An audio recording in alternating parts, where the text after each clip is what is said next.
Salam saudaraku yang saya kasih dalam nama Tuhan kita Yesus Kristus. Dalam renungan bersiri kita pada hari ini, kita cari dan mengupas seberapa banyak yang boleh, ya, bukti-bukti bahwa Yahweh Allah Bapa di surga itu tidak menjelma menjadi manusia. Ya, apa sebenarnya tujuan kita untuk mengupas bukti-bukti dalam Alkitab bahwa Yahweh itu tidak menjelma jadi manusia? Tujuan kita sebenarnya adalah untuk mengelakkan kekeliruan di dalam penyembahan kita.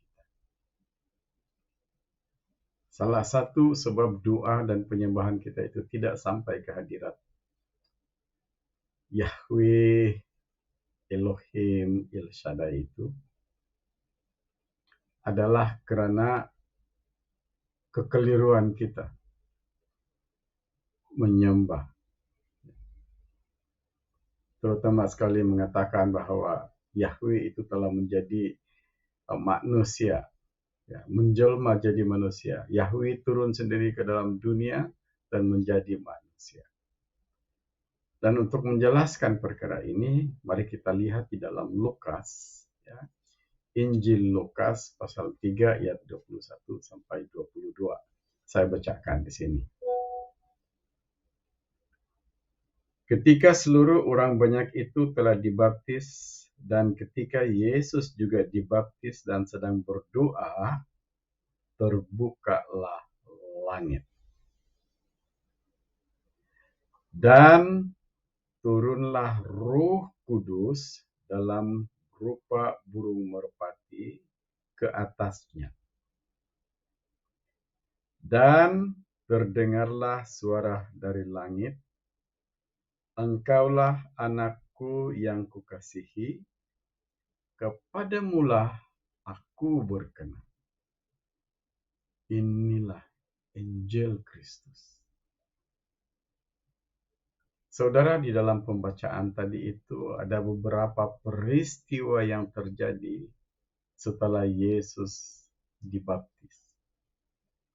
Apabila dia dibaptis dan dia sedang berdoa, peristiwa yang pertama terjadi adalah langit terbuka.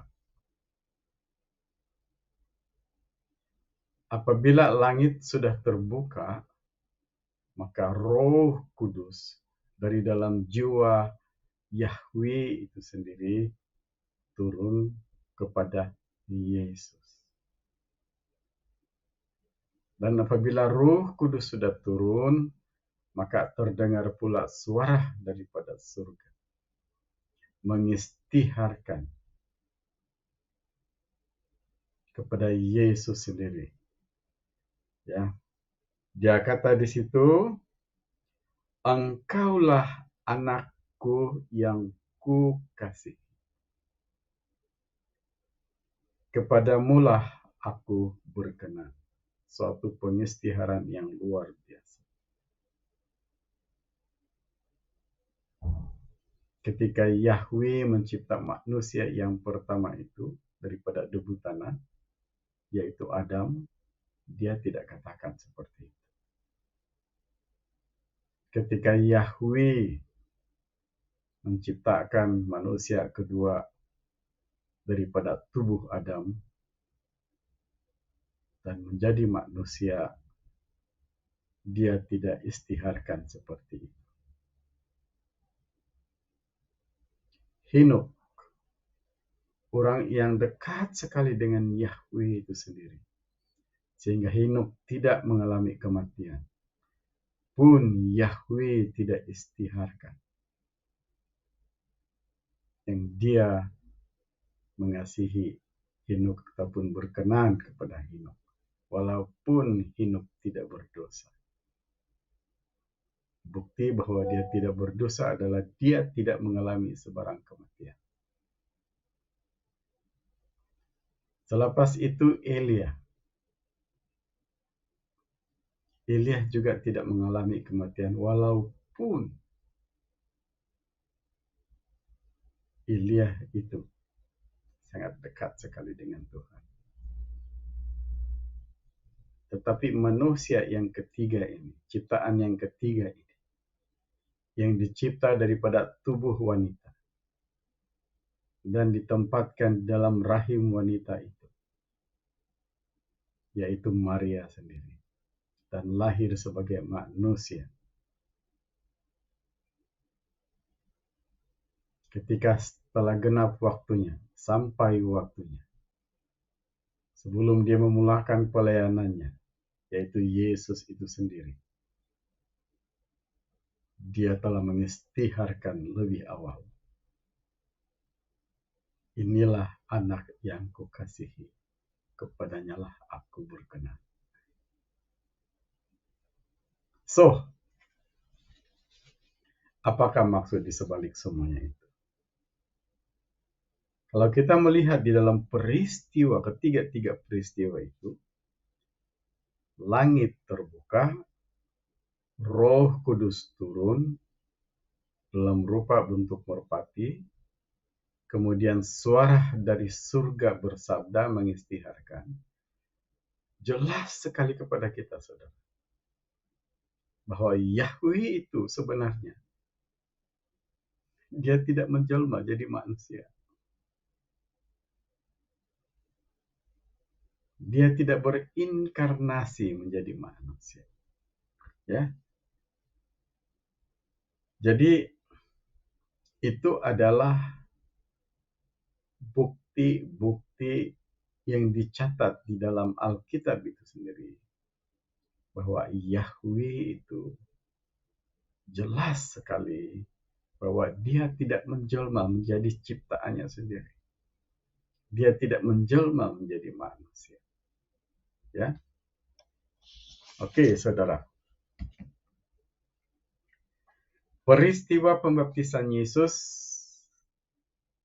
peristiwa langit terbuka setelah Yesus dibaptis, peristiwa Roh Kudus yang menyerupai burung merpati turun kepada Yesus, dan peristiwa Yahweh bersabda dari surga jelas membuktikan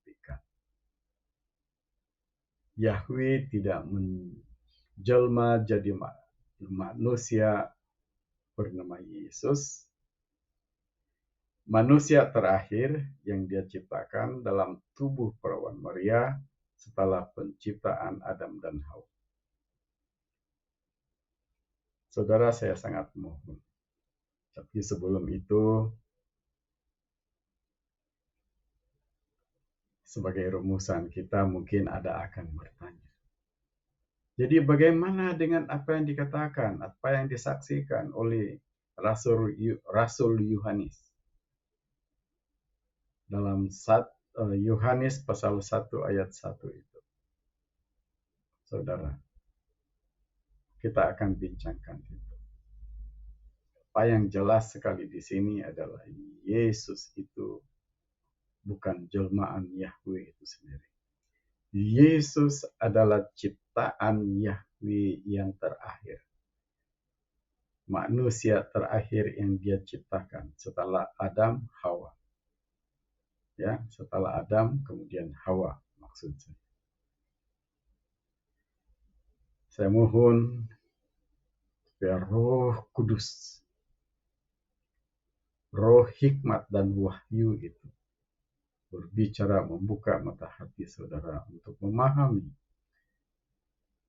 apa yang kita telah bincangkan dalam renungan bersih ini, supaya ketika kita berdoa, kita menyembah, Yahweh itu sendiri akan berkenan kepada penyembahan kita.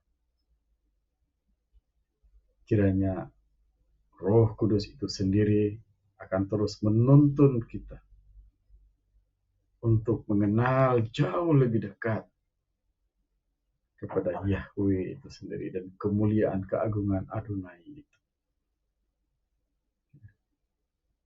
Jadi untuk mengetahui lebih lanjut lagi, kita akan teruskan renungan berseri ini untuk mengupas sejelas-jelasnya siapakah Yahweh itu, siapakah Yesus.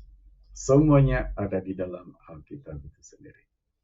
Hanya terserah kepada kita untuk mengetahuinya, untuk memahaminya. Jadi jangan lupa subscribe Burning for Jesus untuk penjelasan seterusnya. Tuhan Yesus memberkati saudara. Amin.